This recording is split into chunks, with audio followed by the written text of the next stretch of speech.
Ancien député de la Chambre des communes, directeur artistique et ingénieur de son. Avec Pierre Nantel, entendez l'actualité. Sans fausse note.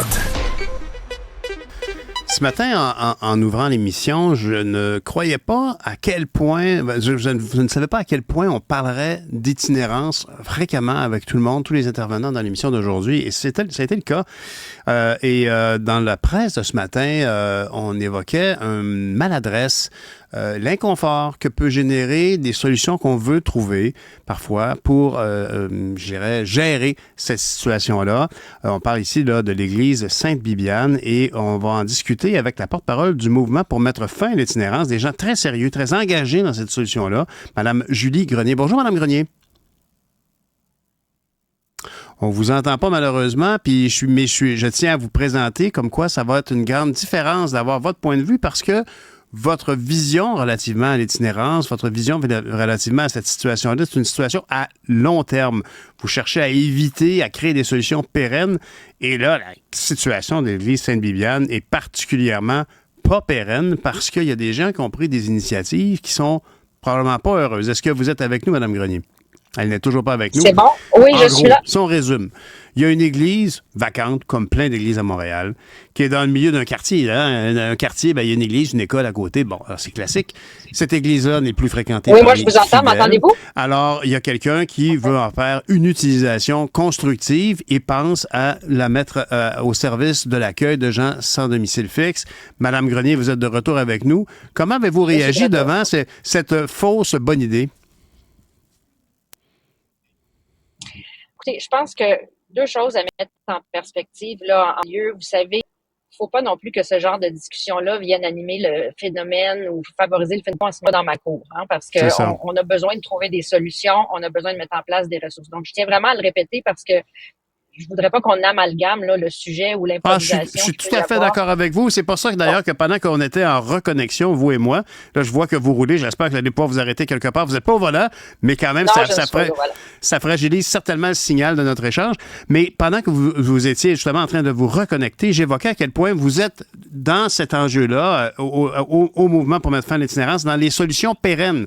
Et vous cherchez à éviter la croissance du phénomène et à l'endiguer de bonne manière, à redonner la chance à chacun des gens qui vivent cette situation-là. Absolument. Puis je vous dirais la situation là, que rapporte Maxime Bergeron de façon de main de maître comme d'habitude ce matin. C'est l'illustration parfaite, celle-ci et les autres dont on discute beaucoup ces jours-ci, de cette espèce d'absence de coordination qu'on vit et qui nous fait perdre énormément de temps et d'argent. C'est-à-dire qu'on a des organismes qui sont prêts à offrir des ressources, qui sont prêts à offrir les services, qui souvent vont même avoir eu les budgets pour le faire. On a un grand enjeu en ce moment de pérenniser nos solutions dans des lieux immobiliers à Montréal qui soient pérennes et qui soient indiqués aussi pour le type de ressources qu'on veut ouvrir. Des milieux appropriés. Exactement. Et on est constamment donc dans cette valse hésitation-là d'identification de locaux, besoin d'ouvrir. Donc, souvent, on arrive les ressources vont arriver de façon précipitée dans un milieu.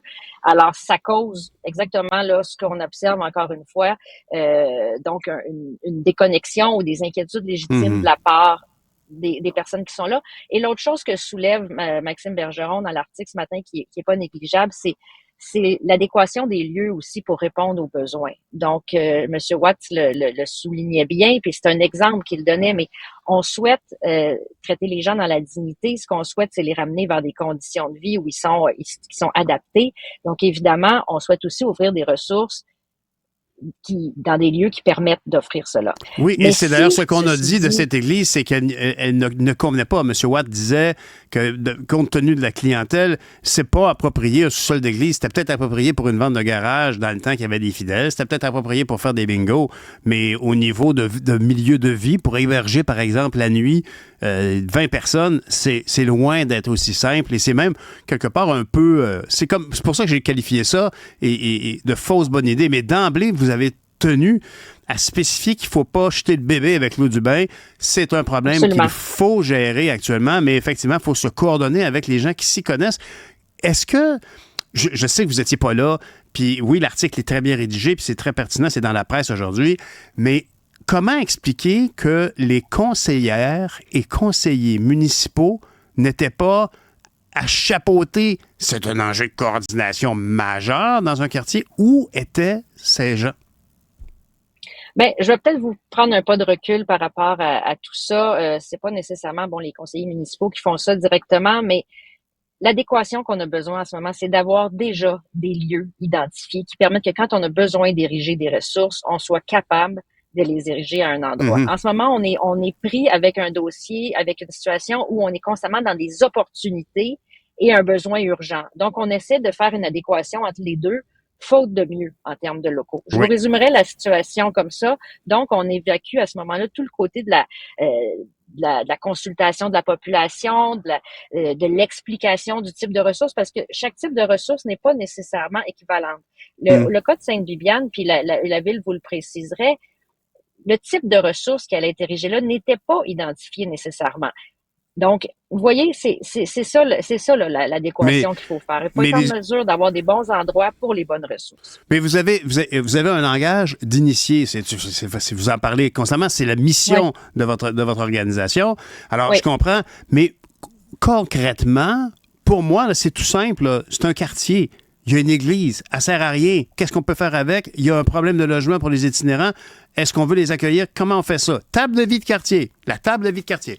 Tout de suite, là, tout le monde est autour, puis on fait, ben là, moi, je pense que...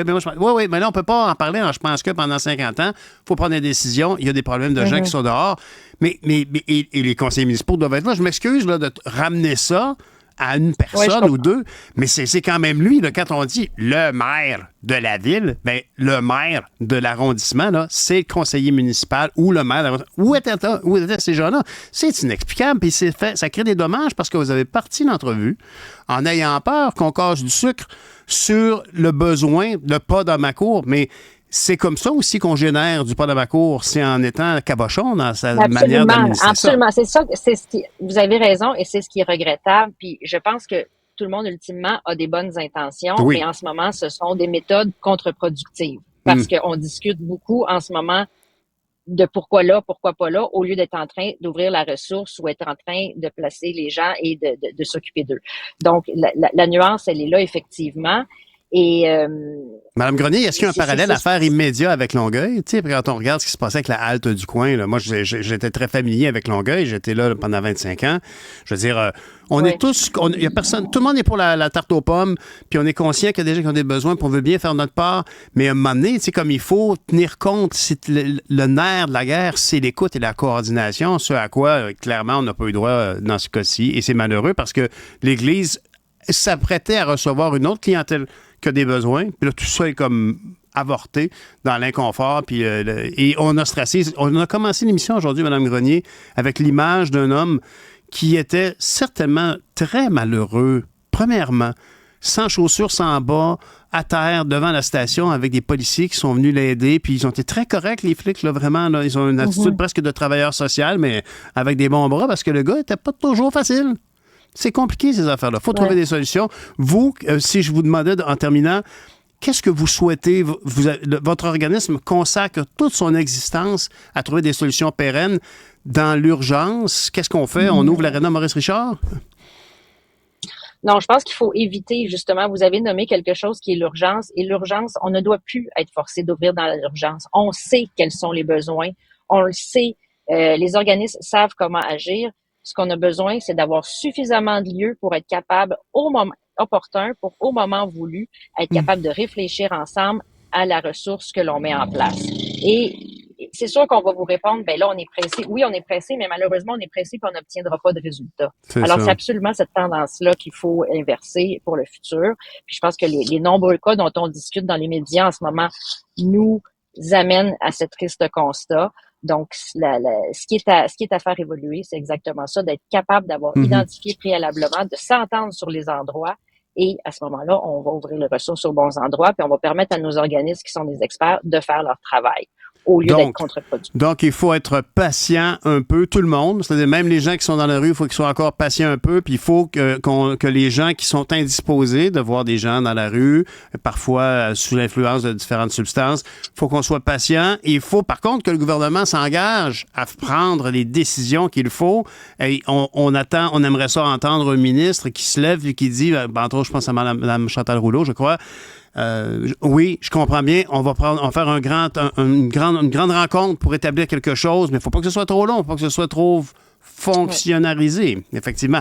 Entre-temps, je réalise que si on veut aider tout de suite quelqu'un qui est dans la rue, on peut, comme nous le suggérait Laure Varidel, acheter une carte de l'itinéraire à 6 $, qui est une carte repas, mais j'ai réalisé pendant l'émission, puis en vous parlant, qu'on n'a pas dit où se les procurer. On va mettre ça sur le site de Cube pour s'assurer qu'on sait où acheter ça, parce que ça, c'est une manière concrète d'aider quelqu'un très rapidement. On souhaite pouvoir avoir un temps de réflexion pour prendre les bonnes décisions, Mme Grenier? On souhaite surtout que le travail se fasse et que la coordination se fasse entre les paliers responsables. Les solutions, on les connaît et le temps, nous n'en avons plus. Bon, mais c'est bien dit. Puis, merci en terminant, vous parliez de l'itinéraire. La meilleure façon d'aider pour le commun des mortels, c'est de donner de son temps et de son argent aux organismes qui sont spécialisés pour venir en aide aux personnes. C'est la façon la plus efficace. Vous avez bien raison. Merci, Mme Grenier. Je vous souhaite un bon été. Merci Au revoir. beaucoup. Merci beaucoup. Été. Au revoir. Ben voilà, c'est ce qui met un terme à cette émission bien particulière qui a commencé de façon particulière et on a traité, entre autres, de l'itinérance beaucoup. Puis c'est pas par gaieté de cœur, on aimerait bien mieux parler de deltaplane puis d'activités agréables pour l'été, mais la vérité, c'est celle qu'on a devant nous. Alors, on en parle à Cube. Alors, j'aimerais remercier toute l'équipe de Cube, évidemment, Dominique Plamondon, la direction des programmes, nos collègues comme Stéphanie Villeneuve, avec qui on partage le microphone souvent, avec Marianne Bessette, avec ses autres collègues journalistes à la recherche, Cybèle Olivier, Max-Olivier Sawyer et Florence Lamoureux. Jean, ici devant moi, et Jean-François aussi à la technique. Sans vous, ça se passe pas. Merci beaucoup. Bonne fin de semaine, tout le monde. On se reparle le midi.